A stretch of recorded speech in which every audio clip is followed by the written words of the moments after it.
the pinaka-best seller po na libro ang Bible at mayroon daw po itong puso, yung John 3:16. No? Nakalagay sa John 3:16, "For God so loved the world that He gave His only begotten Son, for those who believe it on Him should not perish but will have an everlasting life." So sabi ni Manny Pacquiao, magbasa raw tayo ng Bible. No?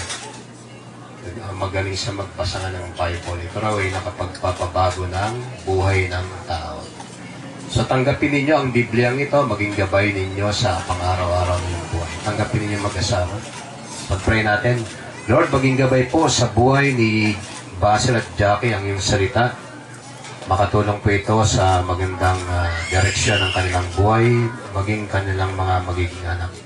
Sa pangalan ng Ama, ng Anak, ng Espiritu Santo. Amen. Atin